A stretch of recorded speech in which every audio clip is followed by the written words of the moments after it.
जय हिंद दोस्तों, वंदे मातरम। कर्नाटका में इस समय जो हालात हैं उनको देखते हुए एक बड़े वर्ग का ये कहना है कि इस बार बीजेपी का पत्ता कर्नाटका से साफ होने वाला है। तो ऐसे में सवाल ये उठता है कि उसके बाद क्या। 13 मई को नतीजे आ जाएंगे, उसके बाद चीज़ें और भी क्लियर हो जाएंगी। नरेंद्र मोदी जी ने एक तरह से अपनी पूरी ताकत झोंक दी थी कर्नाटका के विधानसभा चुनाव में, लेकिन इस समय रुझान कुछ अलग ही स्थिति दिखा रहे हैं, या यूँ कहें एग्जिट पोल कुछ अलग ही स्थिति दिखा रहे हैं। कर्नाटका विधानसभा चुनाव के नतीजे कल यानी कि शनिवार को आ जाएंगे, लेकिन उससे पहले आए एग्जिट पोल के अनुमानों ने सत्ताधारी भारतीय जनता पार्टी की चिंता बढ़ा दी। दरअसल एग्जिट पोल नतीजों में बीजेपी की हार और कांग्रेस की जीत के अनुमान जताए जा रहे हैं। इंडिया टुडे एक्सिस माई इंडिया के एग्जिट पोल के मुताबिक कांग्रेस को सबसे ज़्यादा 122 से 140 सीटें मिल सकती हैं, तो वहीं बीजेपी को 62 से 80 सीटों के ऊपर ही सिमटना पड़ेगा। वहीं अगर हम बात करें जेडीएस की, तो इनको 20 से 25 सीटें और अन्य को 0 से 3 सीटें मिलने का अनुमान एग्जिट पोल में जताया जा रहा है।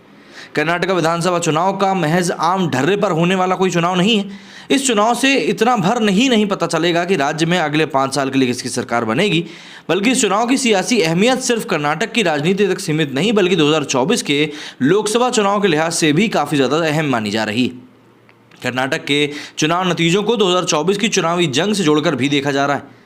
गौरतलब है कि बीजेपी ने 2024 के लोकसभा चुनाव के लिए 400 सीटें जीतने का लक्ष्य निर्धारित किया है। इस लिहाज से भी कर्नाटका का चुनाव बीजेपी के लिए और ज़्यादा महत्वपूर्ण हो जाता है। एग्जिट पोल के अनुमानों के नतीजों में तब्दील हुए तो बीजेपी सत्ता से बाहर होना सुनिश्चित मान रही है। माना जा रहा है कि बीजेपी अगर कर्नाटका में चुनाव हारी तो उसके लिए 2024 चुनाव में अपना टारगेट हासिल करना मुश्किल नहीं बल्कि नामुमकिन हो सकता है। दरअसल 2024 में बीजेपी को क्या क्या मुश्किलें होंगी वो समझते हैं। कर्नाटका में घट सकती हैं सीटें, ये एक सबसे बड़ी बात है। बीजेपी अगर चुनाव हारती है तो साल 2024 में लोकसभा चुनाव में पार्टी की सीटें कर्नाटका में घट सकती हैं। 2019 के लोकसभा चुनाव की अगर बात करें तो राज्य की 28 सीटों में से बीजेपी ने 25 और उसके समर्थित निर्दलीय प्रत्याशियों ने 1 सीट जीती थी, जबकि कांग्रेस जेडीएस को 1-1 सीट मिली थी। कर्नाटक में अगर बीजेपी को मात मिलती है तो पार्टी के लिए सूबे में 2019 के नतीजे दोहरा पाना मुश्किल हो सकता है और कांग्रेस की सीटें बढ़ सकती हैं। अब क्या यहाँ पर बात आती है कि क्या बीजेपी कर पाएगी इसकी भरपाई? तो देखिए, कर्नाटका के साथ ही पश्चिम बंगाल, बिहार, झारखंड, महाराष्ट्र में भी बीजेपी की सीटें घट सकती हैं। इन राज्यों में हो रहे सीटों के नुकसान की भरपाई के लिए बीजेपी को नए राज्य तलाशने होंगे, जो इतनी जल्दी इतने शॉर्ट नोटिस पर संभव नहीं दिख रहा। 5 राज्यों में 172 सीटें हैं। गौरतलब है कि 2019 के लोकसभा चुनाव में बीजेपी ने बंगाल की 42 में से 18, कर्नाटका की 28 में से 25, बिहार की 40 में से 17, झारखंड की 14 में से 12 सीटें जीती थी। 5 राज्यों में कुल 172 सीटों में से बीजेपी ने अपने दम पर 98 सीटें जीती थी, जबकि उसके सहयोगी दलों ने 42 सीटों में जीती थी। इस तरह बीजेपी गठबंधन ने 172 में से 140 सीटें अपने नाम करी थी। बीजेपी का समीकरण बिगड़ भी गया है, क्योंकि महाराष्ट्र में राजनीतिक समीकरण बदले हैं। ऐसे में 2019 में बीजेपी के साथ मिलकर चुनाव लड़ने वाली शिवसेना अब कांग्रेस और एनसीपी के साथ महाविकास आघाड़ी में। बीजेपी ने एकनाथ शिंदे को मिला लिया है, लेकिन मूड ऑफ द नेशन के सर्वे में महाविकास आघाड़ी को 48 में से 34 सीटें मिलने का एक अनुमान जताया जा रहा है।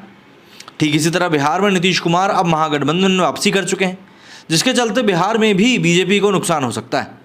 वहीं पश्चिम बंगाल में ममता बनर्जी की तीसरी बार सत्ता में वापसी के बाद से बीजेपी का समीकरण बिगड़ गया है और उसके तमाम नेता टीएमसी का दामन थाम रहे हैं। मिशन साउथ को भी झटका लगा है, क्योंकि दक्षिण के आंध्र प्रदेश, केरल, पुडुचेरी, तमिलनाडु और तेलंगाना में बीजेपी अभी तक खुद को स्थापित ही नहीं कर पाई। दक्षिण के 6 राज्यों में 130 लोकसभा सीटें आती हैं, जो कुल मिलाकर लोकसभा सीटों का करीब 25% है।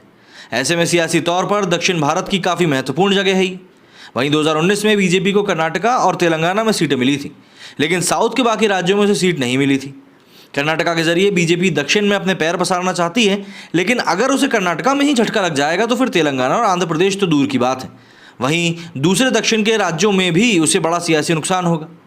इसके अलावा कर्नाटका विधानसभा चुनाव में बीजेपी को हार मिली तो दक्षिण भारत से उसकी वापसी की शुरुआत हो सकती है। ऐसे में कर्नाटका हारने से बीजेपी के अखिल भारतीय पार्टी होने वाले दावे को भी झटका लग सकता है। बीजेपी अपने दम पर दक्षिण के राज्यों में से सिर्फ कर्नाटका में ही जड़ें जमा सकी। कर्नाटका को छोड़ दें तो दक्षिण के किसी भी राज्य में बीजेपी का कोई खास प्रभाव नहीं है। तो जाहिर सी बात है, 2024 के चुनाव के लिहाज से कर्नाटका का चुनाव बहुत ज़्यादा ज़रूरी। क्या कहना है आपका इस बारे में? कमेंट करके ज़रूर बताइएगा। मेरे सुनिए फिलहाल नहीं। जय हिंद, जय भारत।